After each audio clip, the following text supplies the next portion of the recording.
Hi, I'm Ariana Ari, for short. I was 16 the first time I ever stepped into a real high school classroom. But before that, my whole world was a ranch, a rusty mailbox, and my Aunt Paula yelling about bills.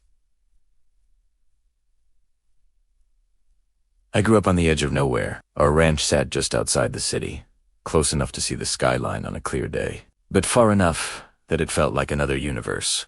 Paula raised me on her own. She was my mom as a twin sister, which is wild because we looked nothing alike. I had red hair and brown eyes. Paula had dark hair. She kept tied in a tight bun and a permanent wrinkle between her eyebrows. She wasn't cool. She made sure I ate. She helped with my schoolwork. She even tried to teach me how to bake once, although we nearly set the kitchen on fire. But when it came to my mom, total shutdown. Your mother couldn't handle raising a child, she'd say. But why? I'd ask. Some questions don't have answers worth hearing. That was that. Since Paula couldn't afford private school, I was homeschooled. My classmates were cows. My extracurricular activities were feeding chickens. My big monthly adventure, grocery shopping in the city. I used to watch travel vlogs at night, imagining myself in Paris or riding a train through snowy mountains. I wanted color, noise, people, life, and then one day, life so it up. There was a carnival in the city. Lights, rides, music. I begged Paula to let me go. No. So, I snuck out. I know. Bad decision, but when I stepped into that carnival, it felt like stepping into a dream. Everything was glowing. The air smelled like popcorn and freedom. That's when I met him, some random, cute guy near the ring toss booth. We started talking. He made fun of how seriously I was trying to win a stuffed bear. I laughed so hard, my cheeks hurt. For the first time, I felt like a normal teenage girl, instead of ranch girl with responsibilities. And then I heard Paula's voice. Ariana. Let's just say the magic died quickly. I got grounded. Again. That night I cried into my pillow and whispered into the dark. I wish my mom was here. The next morning, a black car pulled into our dusty driveway. Out stepped a woman who looked like she belonged on a magazine cover. Perfect hair, perfect outfit, perfect smile. She ran toward me and wrapped me in a hug. Ariana, I finally found you. My brain stopped working. I'm your mother. Excuse me? She showed me documents, photos, my birth certificate, my name, Ariana Marie Campbell. Paula came racing up the driveway minutes later, and the shouting match that followed could have powered the entire state. Serena, my so-called mother, said Paula had framed her years ago and taken me away. Paula said Serena was dangerous. They both talked about my father, James Campbell, like he was some tragic love story gone wrong. I didn't know who was telling the truth, but Serena offered something Paula never had. A choice. Come with me, she said softly. Let me give you the life you deserve.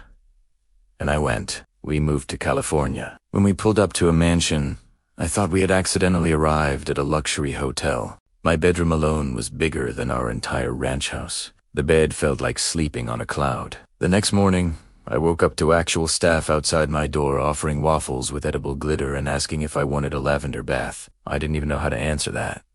It was overwhelming, but it was exciting. For the first time in my life, I felt seen. Serena listened when I talked about traveling. She said we could go anywhere. Together.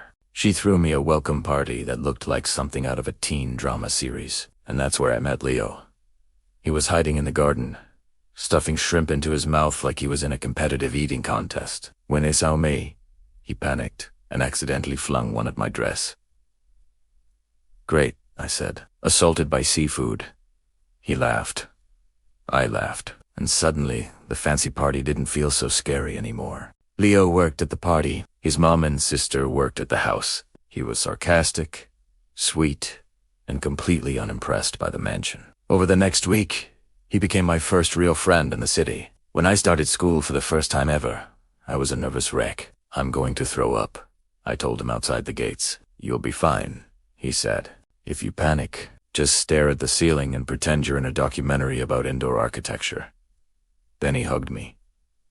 That hug lasted maybe 2 seconds, but it felt like the start of something. Inside school, I accidentally wandered onto the football field and almost got taken out by a flying ball. A guy caught it inches from my face. Careful, princess. His name was Lucas. Star athlete. Popular. The kind of guy teachers adored and students followed. He recognized me from my party and offered to walk me to lunch. Walking next to him felt like walking through a spotlight. Everyone noticed. I'd never had that kind of attention before. At dinner that night, Serenia smiled a little too brightly when I mentioned him. "Lucas is wonderful," she said. "I'm so glad you're spending time with him." That should have been my first clue. Because while Lucas was charming, Leo was real. Leo and I had soda-chugging contests. We made dumb jokes. He teased me about my ranch stories, but in a way that felt warm, not cruel. One afternoon, he leaned closer like he was about to kiss me, and then pulled a leaf out of my hair. I swear, my heart forgot how to beat for a second. But that night, when I got home, Serena was waiting. "What were you doing with that boy?" she asked. "Leo? He's just a friend. He's not suitable for you." Suitable? Suddenly, the mansion felt smaller. She insisted I go to Lucas's birthday party the next night. I didn't want to, but she looked so serious, so determined. So I went, and that's when everything started to crack. Lucas introduced me to his friends by joking about my ranch life. About cows. About being poor. People laughed. I smiled at first. Then I realized he wasn't really joking. I left. Outside, as I stood alone under the streetlights, I heard footsteps. "Don't punch me," Leo said. He was dressed as a hot dog. I wish I were kidding. He told me something that made my stomach drop. Serena had fired his mom and sister. Because of me. And then he said one more thing. I heard her talking about a trust fund. In your name. A trust fund. Why hadn't she told me? The mansion suddenly felt different. Too quiet. Too perfect. And then I remembered something. The locked door in the basement. The one Serena didn't want Minea. And for the first time since I arrived. Felt scared? Because I had a feeling that behind that door was the truth. And I was about to find it. When I think about that night now, I realize it was the moment everything shifted. The truth about my mother hung in the air between us like a fragile glass ornament, one wrong word away from shattering. I stood in our grand living room, marble floors, glittering chandelier, walls covered in art that probably cost more than my entire old neighborhood combined, and suddenly none of it felt impressive anymore. "I didn't leave because I didn't love you," she said softly. "I left because I was scared. Scared. I had imagined 100 dramatic reasons. Fame. Money. A secret new family. But not fear. Of what? I asked, my voice shaking despite my best effort to sound brave. Of failing you, she whispered. For a second, I didn't know whether to cry or laugh. All these years, I thought she was some untouchable, confident woman living her perfect life in this perfect mansion. And now she looked human. Just a person. Flawed and unsure. Before I could respond, the front door opened, and in walked him. Zane. Yes.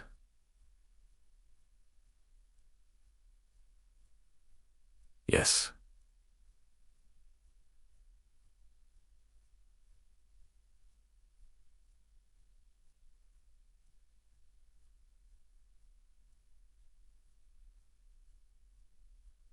And spilling iced coffee all over my shoes and apologizing like it was a national emergency. The same Zane who had shown me the hidden rooftop view behind the arts building. The same Zane whose smile made my stomach do gymnastics.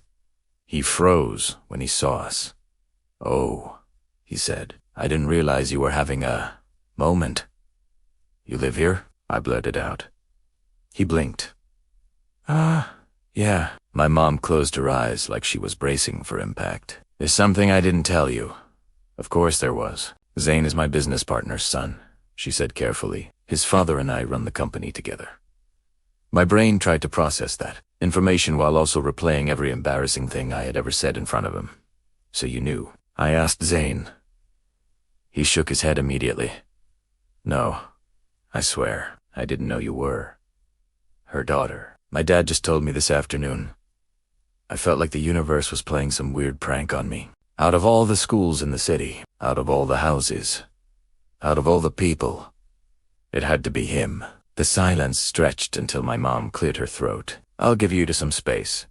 And just like that, it was me and Zane, standing awkwardly in the world's fanciest living room. I promise I didn't plan this, he said, running a hand through his hair. If I had known, I would have at least worn a cooler jacket the first day. I couldn't help. Itai laughed. A real one, the kind that breaks tension like sunshine through clouds. Wow, I said. So this whole time I've been crushing on the son of my mama's business partner. He raised an eyebrow. Crushing. My face instantly heated up. He heard nothing. Oh no, he said, grinning. I definitely heard that. For a moment, everything felt normal again. Just two teenagers teasing each other, not tangled in complicated family histories or giant corporate empires. But then reality crept back in. This makes things weird, doesn't it? I asked quietly. Only if we let it, he replied. There was something steady in his voice, something that made me feel like maybe I wasn't completely lost. The next few days were a blur. At school, whispers started. People found out about my mom, about the company, about the fact that I wasn't just the new girl anymore. Now I was the CEO's daughter. It was exhausting. Some classmates suddenly wanted to be my best friend. Others acted like I had personally raised tuition fees. Even my closest friend, Maya, seemed different. You didn't tell me your mom was basically royalty, she said one afternoon. Half joking, but not entirely. I didn't know, I insisted. I just found out myself. She nodded, but there was a distance in her eyes that hadn't been there before. That hurt more than the gossip. One evening, I found myself back on the rooftop with Zane. The city lights sparkled below us like 1,000 tiny promises. Do you ever feel like you're two different people? I asked him. All the time, he said. At home, I'm expected to be this future business genius. At school, I just want to be a normal guy who's terrible at math. I smiled. You're terrible at math. Hopeless, he admitted. Don't tell anyone. It'll ruin my mysterious image. I laughed again, but my chest felt heavy. I don't know who I'm supposed to be, I confessed. The girl from my old neighborhood, or the girl who belongs in that mansion. He looked at me seriously. Maybe you don't have to choose. That idea felt revolutionary. Maybe I could be both. Maybe I didn't have to erase where I came from just because my future looked different. For the first time since moving here, I felt something close to peace. And then my phone buzzed. A message from my mom. We need to talk. It's urgent. My stomach dropped. When I got home, she was waiting in her office. Papers were spread across her desk, and she looked stressed. What's wrong? I asked. She hesitated. There's been a change, she said slowly. The board is considering a merger. With who? She swallowed. With Zane's father's company. I frowned. But you already run it together. Not like this, she replied. If this goes through, our families won't just be connected professionally. We'll be permanently tied. My heart started pounding. And I asked. She looked at me in a way that made my chest tighten, and relationships between our families could complicate things. It took me a second to understand. You mean me and Zane? She didn't answer.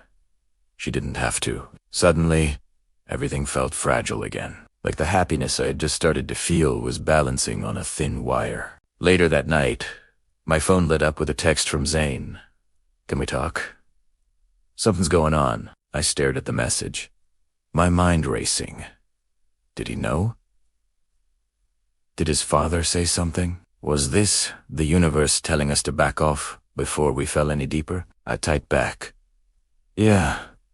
Meet me tomorrow. But before I could hit send, another notification popped up. A photo of me and Zane on the rooftop, taken from a distance and posted online with the caption, "Power couple in the making."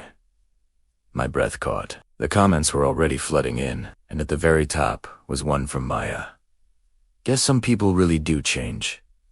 I felt my heart crack in a way I couldn't explain, because this wasn't just about romance anymore. It was about who I was becoming, and whether I was losing myself in the process. I looked down at my phone, my thumb hovering over the screen. Everything was about to change. Again.